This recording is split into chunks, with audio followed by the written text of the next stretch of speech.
sih, Mas? Nggak pernah. Panas terus ya? Makan batu terus. Makan nasi dong, Mas. Gila, Mas. Iya dong. Iya, makan nasi sama makan nasi. Jarang ya kan Pernah kemarin pas kemarin nggak makan nasi orang lain buat mencret gitu. Pokoknya ada 1 sendok aja lah gitu nasi masuk perut. Tadi pagi saya makan mie. Makan mie sampai 2, Mas. Gimana masaknya, Mas? Jam 11 lapar lagi. Kayaknya nggak pernah deh. Kalau dulu emang ya kalau makan harus nasi nggak kenyang kayaknya. Kalau kami di desa itu ya ada di singkong, pisang itu ada. Kadang-kadang lontek misalkan. Misalnya apa ya? Tiap harinya sih makan nasi ya. Tapi kalau jalan-jalan gini pengen makan mie lainnya.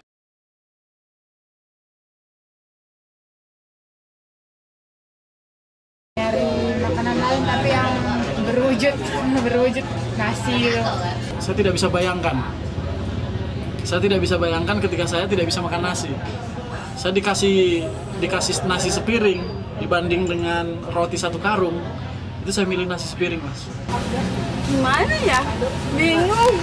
Soalnya nggak pernah kebayang. Setidak-tidaknya cari makanan lain lah kalau memang sama sekali tidak ada beras gitu. Tapi kalau masih ada, kita berusaha ya kita makan nasi. Tapi kalau tidak ada ya apa boleh buat.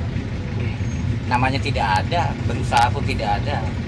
Kalau saya sendiri, pemerintah harus sedini mungkin harus berpikir dan kemudian dia harus nunggu persoalan kalau ada terus kalau ini persoalannya baru makan habis dan sebagainya itu malah aja pemerintah. Jadi Kalau nggak ada beras mungkin orang Indonesia kayaknya udah nggak ada sudah, Pak. Mati.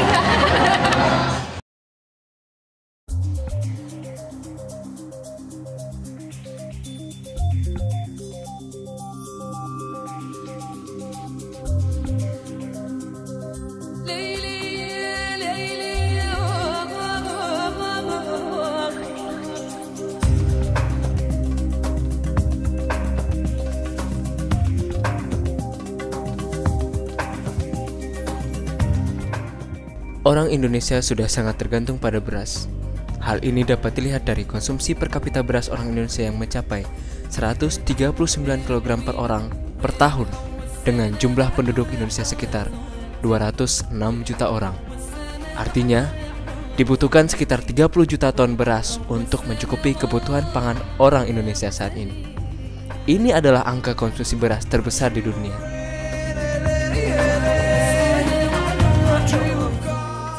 Ketergantungan ini tidak lepas dari proses pemberasan yang terjadi pada akhir tahun 60-an.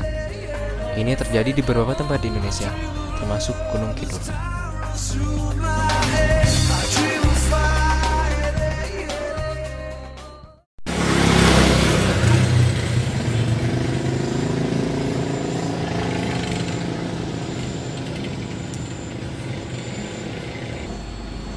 Di Kecamatan Pelayan, Kabupaten Gunung Kidul, melalui Dinas Pekerjaan Umum, pemerintah saat itu melaksanakan pembangunan sumur bor.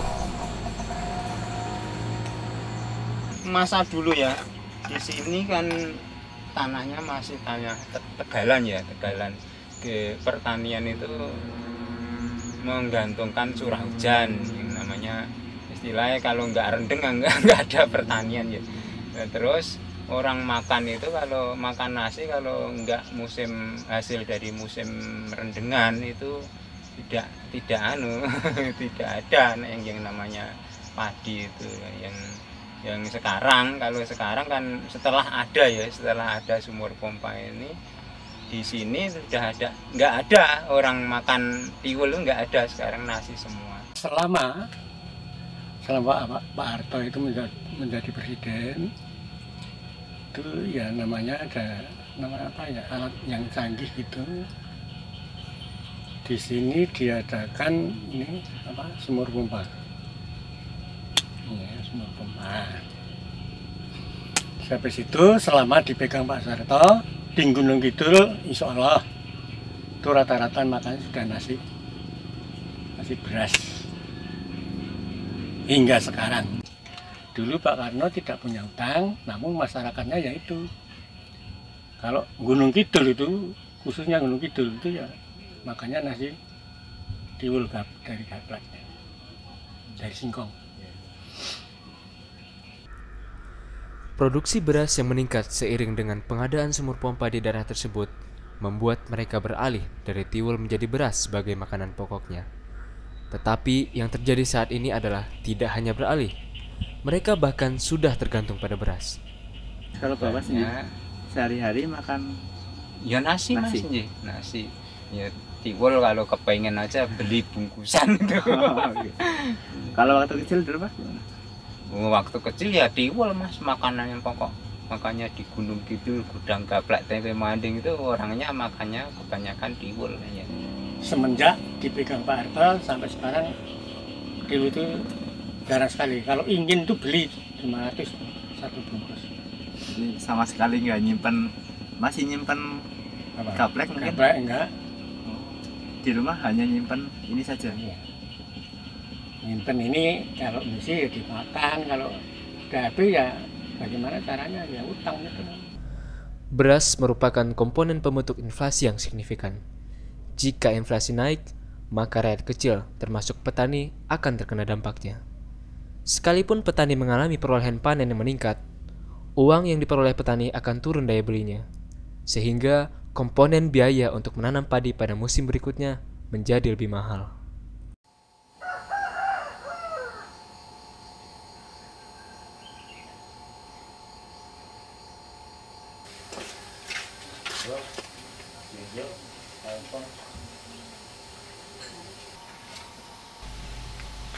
Hal ini juga dialami oleh Pak Cokro, seorang petani di Kecamatan Mulo, Gunung Kidul. Beliau merupakan potret seorang petani tradisional yang menggantungkan hidup dari usaha pertaniannya. Dalam mencukupi kebutuhan pangan, beliau bersama seorang putrinya hanya menggantungkan hidup dari hasil pertanian yang ada. Sementara kebutuhan yang lain dicukupi dengan cara menjual sebagian dari hasil panennya, yang kemudian digunakan kembali untuk membeli ternak sebagai investasi.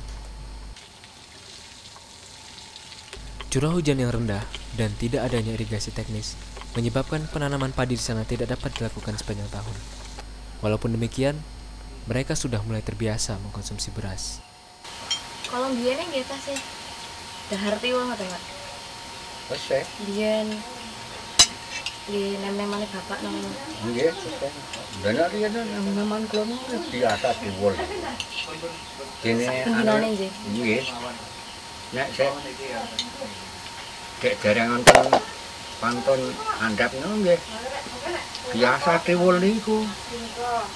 Dene mboten jati wala ora ampun wonten pari ndek-ndek niku. Terus kelinten daharan sekul Nggih. kapan itu? Daharan sekul nggih. Biasa ben niku. Sekul. Nek tiwul niku sing bon awis. Sering niku nggih. Nggih, wis awis ben. Nek tiwul tahun niku mboten mesti ora. Jawi mangke nek upamine trono kemencer ajeng dahar niku nggih. Damel nek wong tani iki pendak mangan sego putih nek dong gelok-geloke rasul, godhong ngoten niku. Sing baku nggih tiwul. Rasul niku ngono, Mbak. Tiwul nek cara sakniki mung cadangan. Oh, cadangan nggih sakniki. Nggih. Kados dene napa jagung napa niku kalih pantun nek nomor kalih. Pada tahun 2004, kita kembali bersuasembada beras dengan mengulangi keberhasilan tahun 1984. Produksi beras nasional saat itu mencapai 33 juta ton. Nilai ini merupakan nilai tertinggi yang pernah dicapai Indonesia. Dengan konsumsi beras nasional sebesar 30 juta ton, maka kita mampu mencapai surplus sebesar 3 juta ton. Sayangnya, dalam usaha untuk mencapai target ini, pemerintah mengabaikan faktor-faktor lingkungan yang ada. Revolusi hijau itu adalah suatu teknologi pertanian yang tidak mempertimbangkan lingkungan. Lingkungan sebagai suatu sistem ya. Lingkungan tidak hanya lokasinya, tidak hanya iklimnya, tapi juga termasuk masyarakatnya, termasuk lingkungan. Budaya itu lingkungan ya. Itu tidak diperhatikan, dia mau diseragamkan. Padahal keseragaman itu sebetulnya nggak baik. Dari sisi ekologi, teori ekologi mesti mengatakan keseragaman itu tidak akan membawa kestabilan. Untuk mencapai target tersebut, petani diwajibkan menanam padi secara seragam. Sistem yang ada saat itu dirasakan memberatkan bagi sebagian petani, karena dengan adanya penyeragaman padi ini, petani menjadi sangat tergantung terhadap sarana produksi pertanian, mulai dari bibit unggul, pupuk kimia, sampai kepada pestisida kimia. Nah, kalau dilihat dari keseluruhan, kesalahan mendasar adalah pembangunan pertanian kita dulu, pembangunan nasional kita itu ada sesuatu yang tidak didasarkan pada